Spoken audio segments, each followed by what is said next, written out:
Rise from your grave. How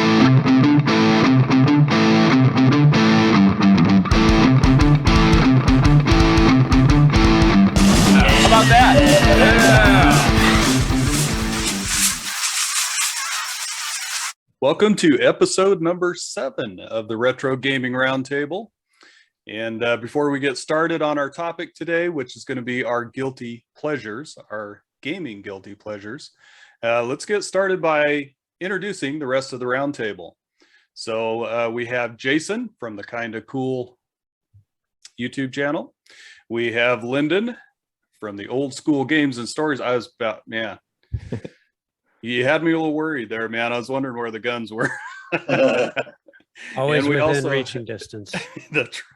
They're always there, man. And we have Mark from the Dad Racer YouTube channel.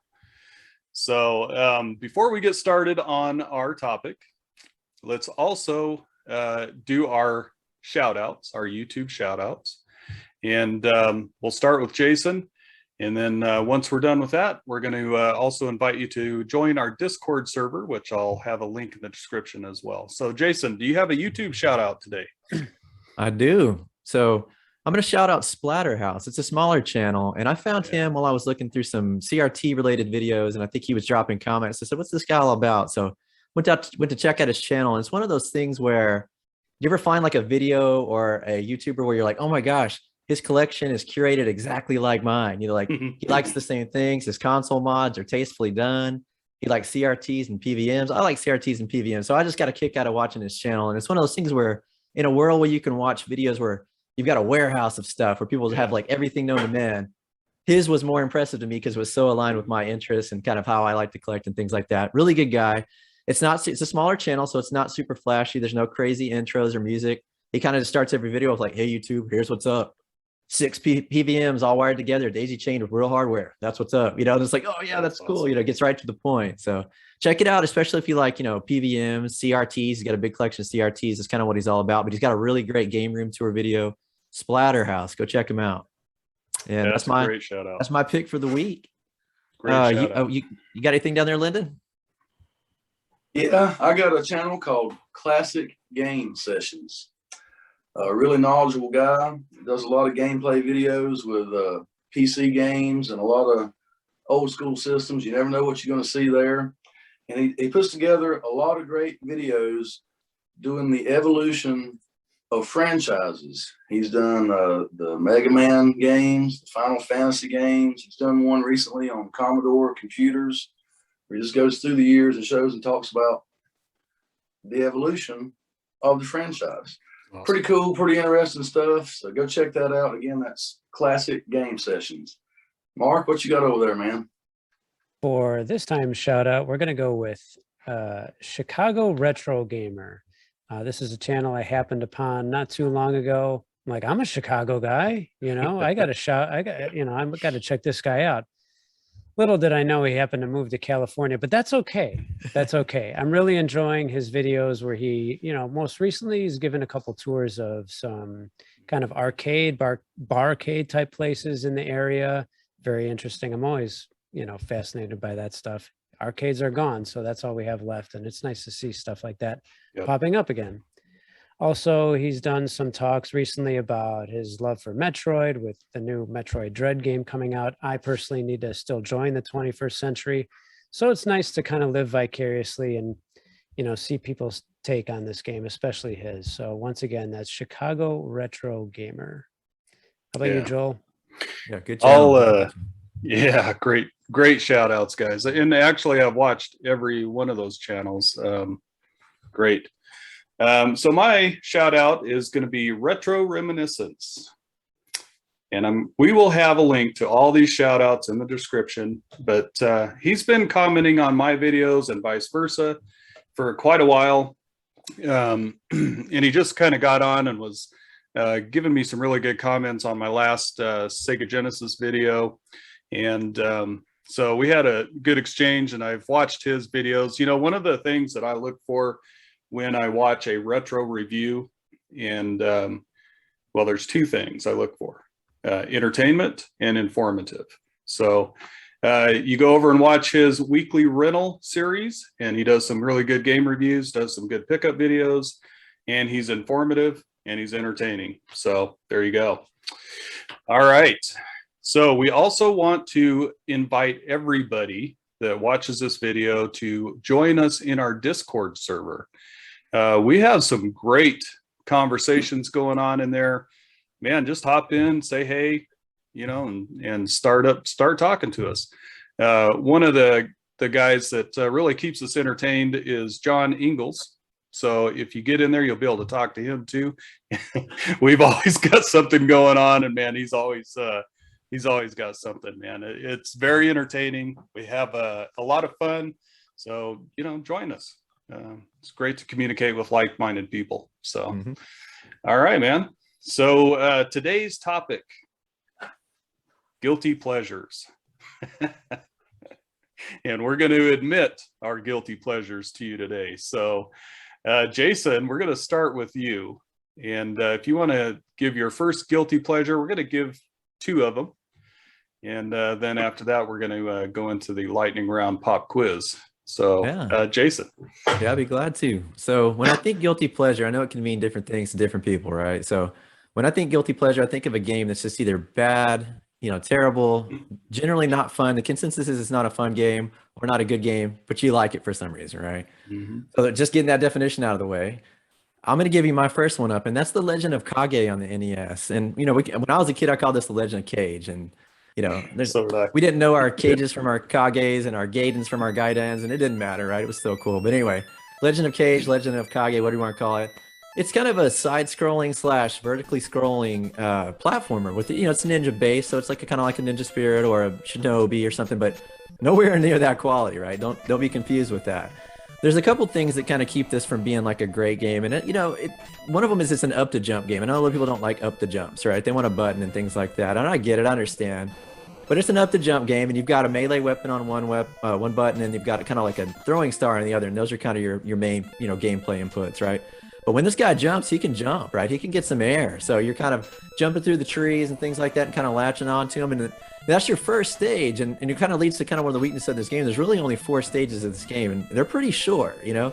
And so people say, hey, it's a pretty easy game to beat, you know, and I get that. But you know what? I kind of look at it in the same vein as like a Kung Fu on the NES, right? Nobody really complains that game's terribly short. You come back and revisit that one. I kind of look at that one in that same vein. You want to just get warmed up right quick. You know, you're not gonna beat the whole game of Legend of Zelda or Metroid. You just want to warm up your fingers and kind of get into a gaming mood.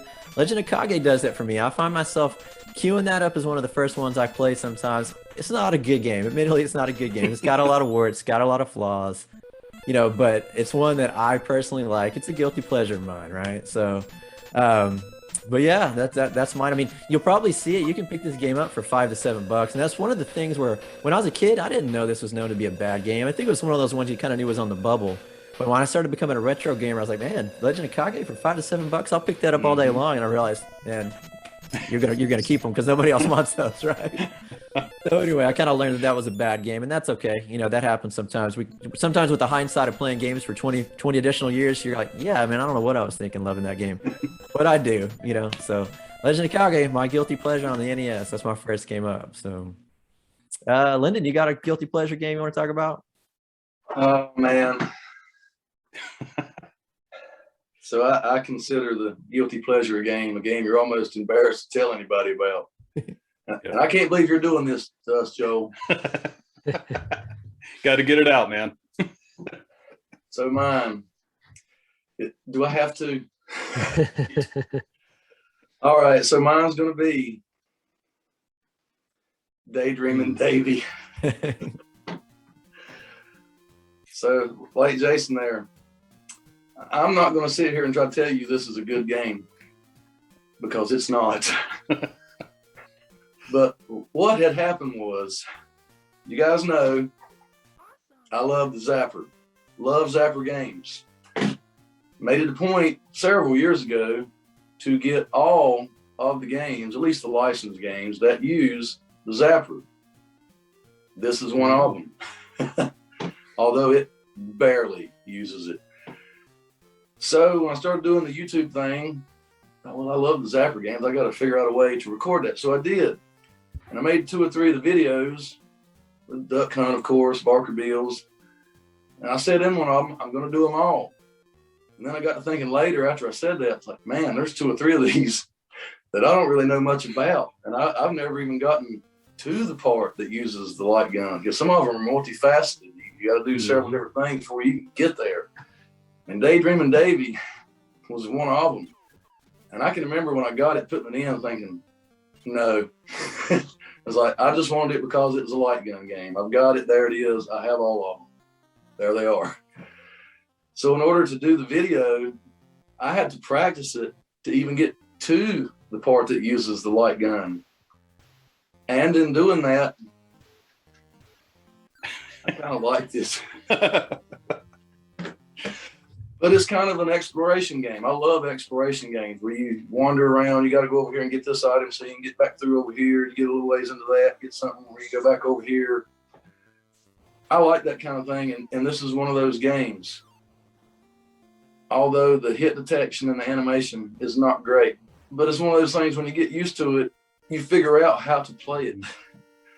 So after I made the video, I got about halfway through the game in the video, and something made me want to go back. And as embarrassed as I am to admit it, I have went back and beat this game. So that's mine. I hate to admit it. I can't say that I dislike it, but I liked it enough to go back and play through it. So there goes that. But I challenge you to find a positive review of this game on YouTube. So there you go. I hope you're happy, Joel. I am. Mark, what you got over there, man? Well, I'm not afraid to admit it. I like Fester's Quest. That's right. What can I say about this game? Both my picks today I grew up with. However, so let's see, Fester's Quest. I can never get very far in this game as a kid. I never understood the power-ups, the items. You have item drops when you kill enemies that say gun and whip sometimes. Well, sometimes the gun icon is red and sometimes it's blue. I had parents that took the games when they got them and they flung the box and the manual out the window. So I just had the game. Okay, I don't know what. Let's face it, I wasn't going to read the manual anyway. But I didn't really understand that when you get the blue item, the blue gun item, that's a weapon upgrade. When you get the red or the pink one, that's a downgrade.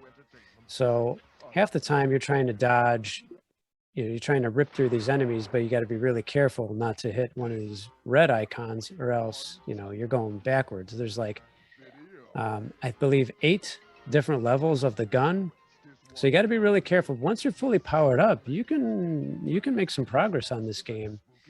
And I never really tinkered as a kid with all the different items and weapons and sub weapons and things like this that you have when you pause the game. You've got like a dozen different items to use at your disposal. The game's pretty deep, and there's some portions where you're roaming around in like a 3D environment, almost like we're not talking like Wolfenstein 3D, but in the same sort of a way, working your way through these houses for boss battles. So later on in life, we're talking as a collector, I started playing this game, getting a little bit further and further and further, and really started enjoying this game and realizing that there's some depth to this. Okay. The music's very good. It's a Sunsoft game. What are some other Sunsoft games? Is Blaster Master a Sunsoft game? Batman? I was going to say Batman. Yeah. These are wonderful games that have great music. The downfall, the negative aspects of this game is very tough. But one thing that makes it tough is the fact that if you die, basically if you get hit like twice, you're going all the way back to the start, no matter where you are in the game. So the game, that's probably the only thing that breaks the game. Unfortunately, there's no kind of continue where you left off element. It would be a way, way better game. But again, as you get more items and you get more progress, you still got to be careful, but you're much less likely to to die because you could afford to take some hits, or you have some items at your disposal that can make you invisible, for example. Overall, it's a good game in my opinion. I'm not afraid to admit that I like it, but again, like Lyndon was saying, not a lot of reviews online that are positive, but here's one from me. So There you go. all right, that's my one. And, All right. Let's see what you got there, Joel. Well, I'm going to start with the lesser of the two embarrassing guilty pleasures. But I think that it has something in common with the game that you just talked about, Fester's Quest. I believe there was a very popular YouTuber that did a whole thing on Fester's Quest, if I'm not wrong. AVGN. Yep. Yeah, Of course. he did a thing on my first guilty pleasure. It's Cyber Morph for the Atari Jaguar, and that has stuck with this game ever since he did it. And I think that I love AVGN, first of all, but you got to realize he's playing a character. He'll tell you that. Yep. And he likes some of the games that he trashes, but it's his character, and so we heard over and over again, where did you learn to drive? Well, when you hit the mountain, there's a couple of things that will be said to you. Where did you learn to drive? Or what's the other one? You can't fly, or don't hit the ground, or something like that. But honestly, I hardly ever hear that, because if you're playing the game right, you're not running into the mountain. So, and it's easy. It's fairly easy to learn. And at the time I got it, so this has a lot of nostalgia. It was the first game I had with my Atari Jaguar, and it's a 3D open world game. And back then, that was pretty awesome. And I'm going to admit something to you that I'm sure is going to have some people writing in the comments. So if I had my choice, Cybermorph or Star Fox on the Super NES, I'm picking Cybermorph. Sorry, I am. Bold. Very, very bold. Yeah. And I will tell you that there is it's a flawed game. It absolutely is. And it's very repetitive. So you're basically going around picking up pods, and that's your mission. And you go on different planets. And I mean, there's tons of different planets. They kind of change up the environment by just changing the color palette, that type of thing. But the enemies get tougher. There's weapon drops. It's a fun shooter, and it did something that was pretty groundbreaking back in the day, in my opinion. So it was an open world 3D adventure, and I like Cybermorph. I do. Right, So there's my first guilty pleasure. Jason, got your second one? Yeah, but just to touch on Cybermorph, man, that was the first game I had in my Jag for a while too. And I remember thinking, man, this is a stinker of a game. I'm going to need to get something else pretty quick. But you know what? I hung with it for a little while, and it's not a bad game, I'm with you, man. I'm with you on that one, Joe. I'm not ready to go as bold as saying it beats any of the Star Foxes, but I'll say it's not a terrible game. So I'll meet you halfway. How about that? All right. That works. So my second one. It's going to be a little more of a deeper cut here. This is going into the TurboGrafx 16 library or PC Engine. It was actually on both. It's a game called Deep Blue. And Deep Blue is an aquatic shooter where basically it looks a little bit like the Darius series, but don't get me wrong, it's not anywhere as good as any of those games. But it looks pretty good on the surface, and it drew me in. Like, I don't own this game. I'll be honest, I don't own this. I found this game when I first got my TurboGrafx 16. I got an EverDrive with it. And I was just going through the entire library and seeing what clicked, what worked, and what didn't. I found this Deep Blue game. And I realized pretty quick it was kind of a looker for the TurboGrafx 16. The graphics weren't bad, and it kind of drew me in initially. But I realized pretty quickly that game was brutally hard, man. Like, so hard, it's broken hard. And it was one of those things where I was like, man, I'm not going to play this anymore. I'll just play it a little bit longer.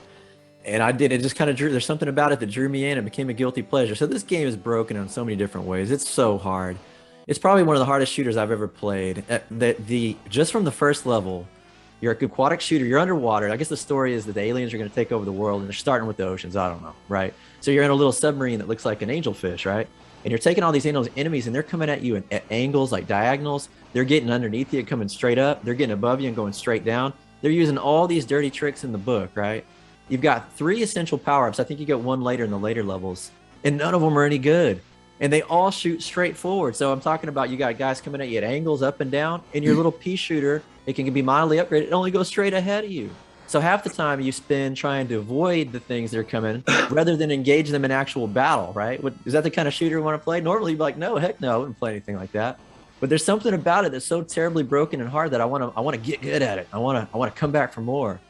And so, you've got these weapons. Like, I think one of the most powerful weapons you get for the first 2 levels is like this it's called like a bubble laser. If you wanted to think about kind of a weapon it's like, think of the laser rifle in Contra. Remember how nobody ever, when you're playing simultaneously with the game, nobody wanted that weapon? Well, that's like one of your top dog weapons right there. So that tells you kind of how bad the game is, right? And the mechanics are kind of the same way with that weapon, but yet that's your upgrade, right? So anyway, you get stuck and the game is only, I think, 5 levels long, but you're going to be excited if you ever get past level 2. It's that hard. It is the most difficult, broken, cheating shooter I've ever played, and I can't get myself to stop playing it. It's one of those types of things. And to rub some salt in that wound, guess how many lives you get? One. Guess how many continues you get? 1. 0. Zero. Right? So you better get good, man. And the little ship, there's no energy gauge on there, right? And it's kind of presented in this letterbox format with no energy gauge, just a score at the bottom. It's kind of strange. It's got to be one of the first games that was presented that way. It's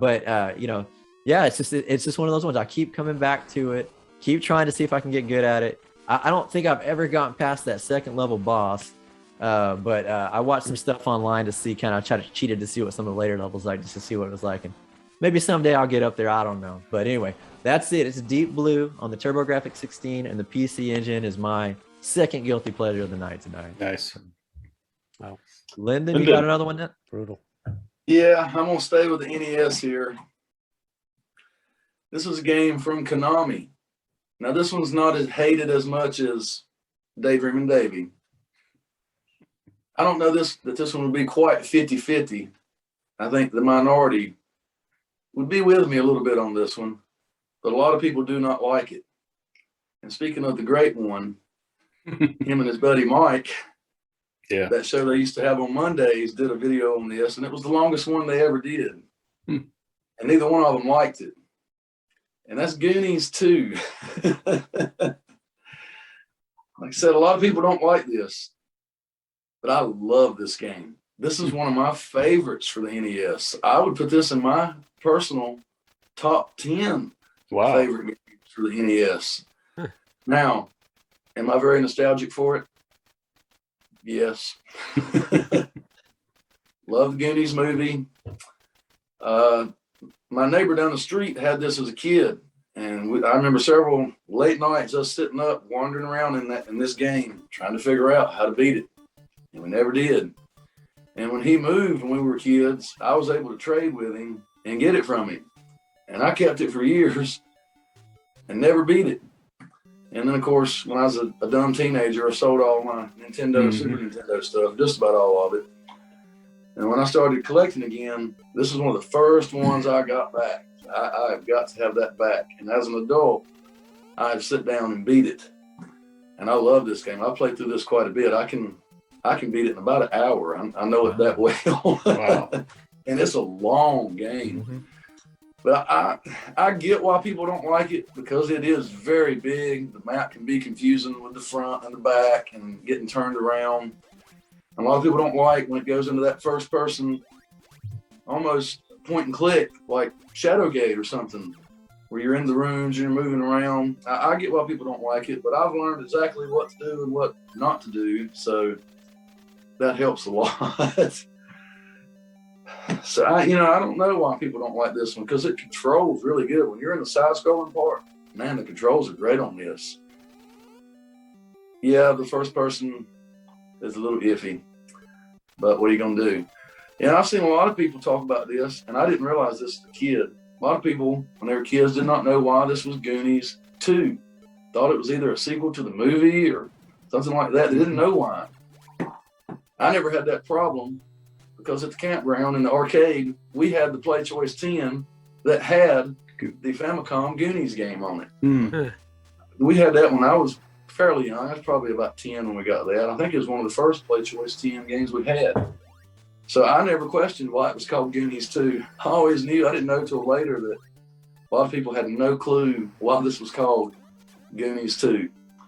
So I know there's there's going to be some people that agree with me that this is a good game, but I think there's more that would say no, it's not. But what are you going to do? Everybody likes different games for different reasons. Personally, I love this. Well, if Joel's gonna drop a bold statement like he did, your bold statement is that's in the top 10, man. That's a bold move right there. It would be in my top 10 favorite NES games. I like it that much. That's just me though. I've got it on my shelf. I'm glad I got it now. So and it's from Konami. It can't be that bad. Exactly. I believe Goonies 1 didn't get a wide release in Japan, but we didn't get it here for some reason, right? Is that what it was? No, we never got it. But somehow it was on that Play Choice 10 game. And I didn't know when I was a kid that was a Famicom game. Mm-hmm.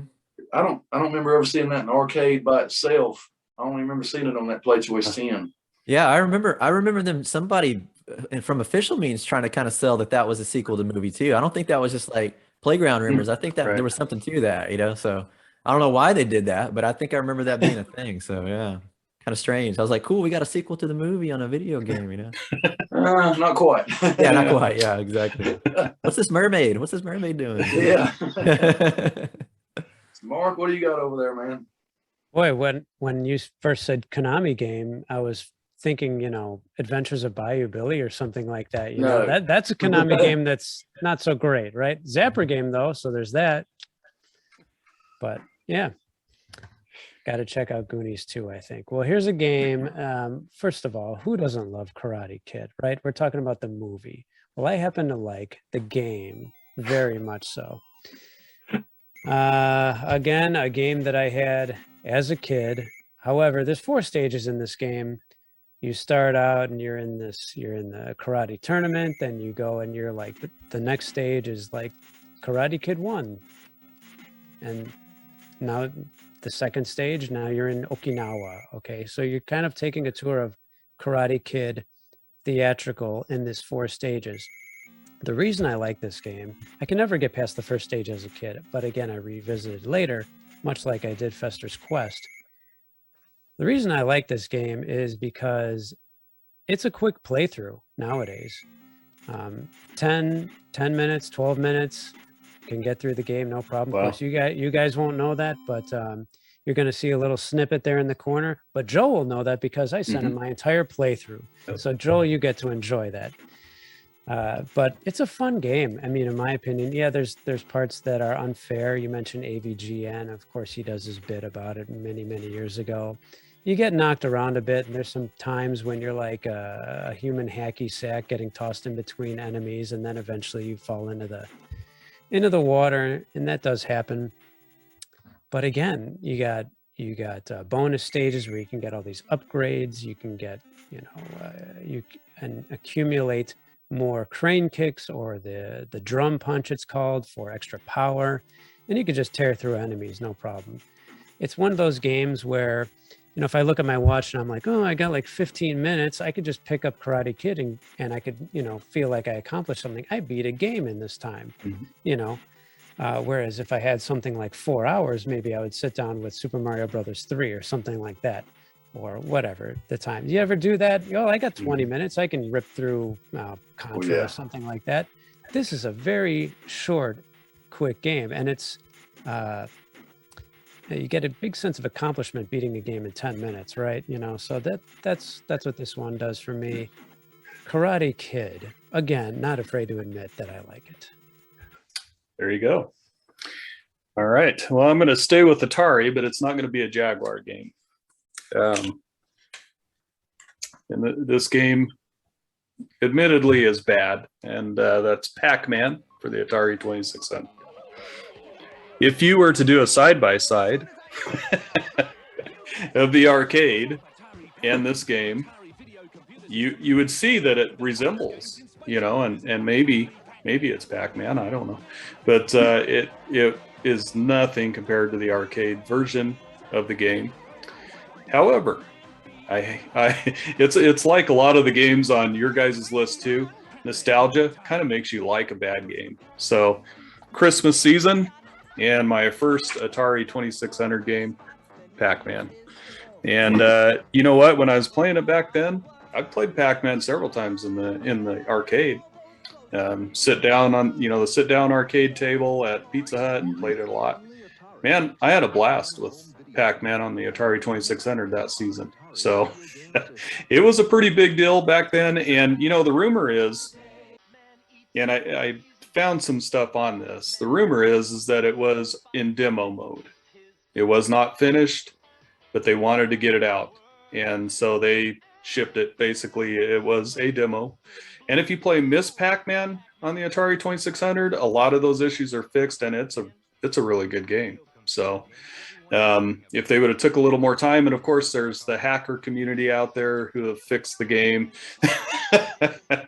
And that kind of tells you that maybe your game isn't that good as, you know, just the regular Joe can sit down at his computer and make it better, you know? Right. But I still put it in. I still play it. And it's kind of that same thing, Mark. Got 10 or 15, 20 minutes to burn, you know, getting ready to go somewhere. I'll just sit down and play some Pac-Man and just have fun. That's what it's all about, right? For sure. All right. So there we go. There are our guilty pleasures. Very cool. All right. So what do we got next? Oh yeah, the pop quiz. And I honestly kind of came up with this right when we started this call. So let's do this. Guilty pleasures, right? So kind of in that same vein, can you name a game? And back in the day, we didn't have IGN.com. I didn't anyway. Can you name a game that you picked up at the store, flipped it over, saw the screenshot, and said, oh man, this game, ooh, this is going to be killer. Bought the game, you took it home, and the game is absolutely terrible. Terrible. But based on the screenshots, you purchased that game, and the screenshots look good. Jason, got any games like that? Oh, well, I'm jumping back into, I'm going back to my old standby, which is the NES library, because that's kind of like where I can mine out the most quick data from, right? So I'm going to throw out one that really got me. And I wouldn't necessarily say that everything on the back of the box was like a home run, but it looked better than it actually played. And I got suckered into it because, it was around the time that chip shortage was going on, and the pickings were kind of slim, right? But somebody says, hey, you can get a game, you go make it work, right? So I brought home Deadly Towers. And, it looked, I mean, the box art looked kind of cool. I'll say the front of the box probably looked better than the back of the box. If you remember, how that would look. It had this really cool looking, image on the front. And I said, man, this game can't be bad. There's too much cool going right to make this go wrong, man. It went wrong. Deadly Towers is not a good game, man. It's a bad game. It was one of those games where it's bad enough where if somebody actually liked it, it would be a guilty pleasure, but I don't know anybody that likes that game. But yeah, I'm gonna throw that out there without having much time to think about it, because I think it kind of fits your criteria, right? Front of the box, back of the box, something was cool about it that made me bring it home. Back then we had a lot of times you had screenshots that you're either going to see in a gaming magazine, but now if you're seeing it in a gaming magazine, if it's in a preview mode, you really don't know if the game's good. If it's in a review, you usually got a pretty good idea. But there was times when I would go into the store and that's what I based my decision on, was the screenshots on the back of the box, man. Sure. Nothing wrong with that, man. Nothing wrong with that at all. That's what Atari did so well, right? They did. Well. And the TV commercials. They did a good job with their TV commercials, man. They absolutely did. Yeah, you're right. That's mine. Right. I guess Deadly Towers, but Lyndon, you had some time to think about it down there. Did you come up with anything good? Oh, I knew one immediately. I can remember back in the day for Super Nintendo. I'm guessing it was my birthday because I remember my parents getting me this. Went to the store, and not only was the back of the box, the screenshots that had me. You guys know I like racing games. I'm a big fan of motorsports in general. And there was a game in the arcade that I loved, and they were making a port for the Super Nintendo. And I saw the back page. Yep, this is what I want. So my parents got me race driving. Oh no! I get home and plug that in. And like I said, I played the arcade game. We didn't have it at the campground. I played it at Aladdin's Castle. And that was a cool game. It had the bank turns and the loop-de-loop. And Very It cool. scrolled really good, had the 3D style. Man, that was so cool. It feels innovative for its time. Yep. When I turned on that Super Nintendo, I'm playing this blocky thing. It's moving like this. Slideshow. I know immediately that I have messed up. I did not do my homework. And that's one of the times you can't go tell your parents, hey, I've messed up. That was, early in the Nintendo days, you could take one back, but by the Super Nintendo days, you could not. That was one of them, you just had to eat it. If parents ask, you love it. But it was horrible. That's good. I remember never getting duped for that game because I couldn't. When I tried to play the arcade, I remember if I remember correctly, it actually had a manual transmission with a clutch, and I couldn't drive it. Yeah. So I said, "This game's no fun. I can't go anywhere. I kept revving the gas, because I wasn't working the clutch." I said, "Forget this, man. I'm never playing this one again." I learned how to drive straight gear early when I was young. So. There you go. I didn't figure it out till later, so I was too young to do that one. That saved you. There you go. Yeah, exactly, it did. Yeah, you're right. Yeah. That's a good example. Mark, you got anything? Well, I could think of a couple, but the first one that came to mind is a story that goes a little bit like this. I was playing Ninja Gaiden, or maybe it was Ninja Gaiden back then. Like Jason was saying, we didn't know our Gaidens from our Gaidens back then. We'll call this Ninja Gaiden at a friend's house. And this game was fantastic. I can't recall if he owned the game or if he rented it, but we're playing it and I love the game. And a little while later, weeks or maybe a month goes by, and I finally get my opportunity to go pick out a game with my parents at Toys R Us. Same thing. You get to look at the back cover to look at the graphics. Yeah. And my memory of the game is fuzzy. I knew it was ninja related. And I picked out the game that I thought that I played at his house. And this is the one that we took home. Wrath of the Black Manta. Horrendous. I can get, I think, past the first level. Really rough, really rough. Probably, I'm still nostalgic for it in a way, nowhere near as much as, let's say, Fester's Quest or Karate Kid. I mean, these are considered overall bad games, but there's something about these that I could come back to and play time and time again. This game is very, very, very tough. And I thought it was Ninja Gaiden. It's not. It's nowhere near Ninja Gaiden. You're Ninja Gaiden, you're bouncing around all over the place. The movement is so fluid. This, you're walking around town. First of all, you're giant, and you're in a purple costume and you're walking around town. Okay, that's the game. And you're interrogating enemies. You get the choice of throw your ninja star at them and wipe them out, or interrogate them and then watch about 2 minutes of dialogue every time. Very, very slowly paced game. I will say the first boss is interesting. He's like 9 feet tall, major, massive, probably the biggest sprite I've ever seen in a video game. So check that out. But other than that, no redeeming qualities whatsoever. Wrath of the Black Manta, far from Ninja Gaiden. No Ninja Gaiden. No. No. What comes to mind for you, Joel? His walking animation was really stiff and awkward looking too, right? He didn't look like a very smooth ninja. No, not at all. His walking. It's a walking simulator. It looked like walking was a chore, much less like ninja combat. Man. Yeah. Not a good game. You're right, Mark. You called that one, man. Especially when you were a kid, difficulty could break a game. I mean, if it was just so difficult. Yeah, exactly. That's the thing. Like with my 2 other picks, I just get frustrated and I turn something else on. But now I have more patience. I have a 5-year-old. Of course, exactly. Yeah. It helps to have a young kid. It helps bolster the patience a little bit. So yeah, that helps. And maybe I should get back into Wrath of the Black Manta. Maybe things will change. But I've tried and I can't. Yeah.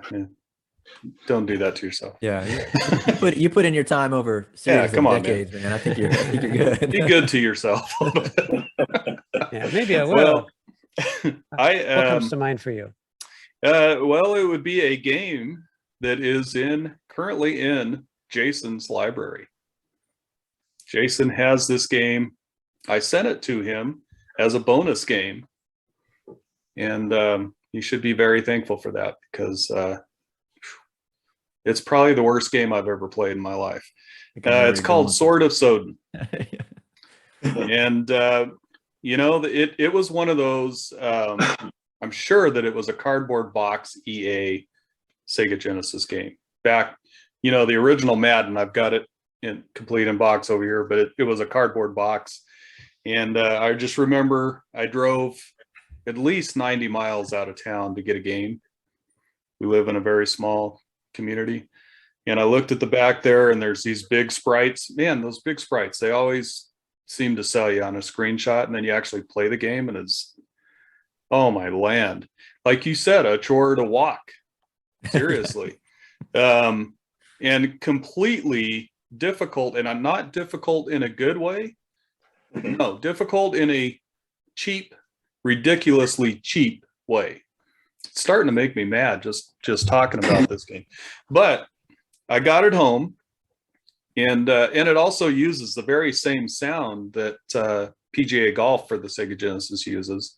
You hear this like a cricket or something, or a bird, all the time in the background. But yeah, I got it home, and I don't know if you've ever done this, but you plug a game in, and you do not want to let your mind know or believe that you just purchased a bad game. So you're like, you know what, it's probably not that bad, and so you just try to keep playing it, and then you're like, oh, maybe it's, maybe it gets better if you get well, no.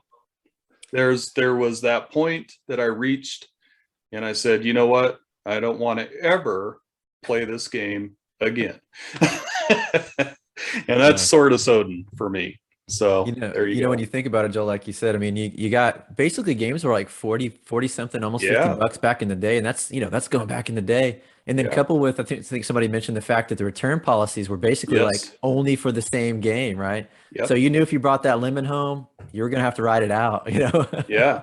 There's not much you could do, for 40, $50, you just had to eat it, so. I don't know if you've ever done this. I think me and my cousin talked about this back in the day, but did you ever get a game and it took you a while before your mind would let you realize, man, this game sucks. Absolutely. Absolutely. Yeah. There was you really try, Yeah, there was a lot of convincing yourself. I remember one time I was trying to convince my buddy that one of my bad games was like one of the top 10 of all time, just because I wanted to feel better about owning it, so I'm totally with you on that. Yep. One thing I'll say too, if we back in that day, if we were suckers for ninjas, and we were, obviously, we got duped on some bad ninja games. But another thing we were suckers for was Conan inspired artwork, man. If you had some really good Conan inspired artwork, we were just going to gravitate towards it. That's Sword of Sodden right there. That bad game. Yep. It could have been awesome too. Demon Sword right there on Lyndon's table. There you go. Yeah, there we go. Yep. Yeah, look at that. You want to play that? You want to play that game, right? You want to play that? Awesome. Looks awesome. Yeah. It looks sweet. What's the screenshots look like? Does it look? I mean, on the back of the box. We were talking about Deadly Towers. Deadly Towers, I always thought that guy looked like Conan inspired too, like one of Conan's villains or something. I was like, man, that guy looks intense, Oh yeah. I got a sucker for that too, So same type of thing, man. It's it's just the way we were wired, man. That movie was just too good, I guess. Those comic books. It was good. So just curious, have you stuck that in your Sega Genesis and played it, Jason? Oh man, I played it when I first got it, man. You know what? I'd actually had the ROM of it, and I'd beaten on it a little bit, and I knew it was bad, right? But I wanted to get that cartridge, knock the dust off that cartridge a little bit, right, and get it going. So I did do it. I had a Model 1 that could do the region free stuff, and I'm with you, man. There's not much you can do to salvage that game other than just kind of just enjoy it for it being completely 100% terrible. So yeah. And a weird thing about that it is a port from a computer game, Amiga game maybe, and it actually got very high scores and is very well thought of. Not on the Genesis, it's not, but on the Amiga, I believe it was an Amiga game. So, all right, well, I think we got this one pretty much wrapped up. Make sure that you guys check out the Kinda Cool YouTube channel. I'm going to have a description to all these guys' YouTube channels, a link to their channels in the description. Also check out Old School Games and Stories, Dad Racer, check him out. All three of these guys are three of my favorite channels, of course. So very good content.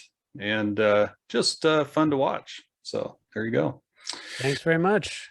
Thank Yeah. you, Joe. Been Good great. to get back to one of these, man. It Yeah. is, man. Thank you guys for all your contribution to the Retro Gaming Roundtable and to the channel. Appreciate it.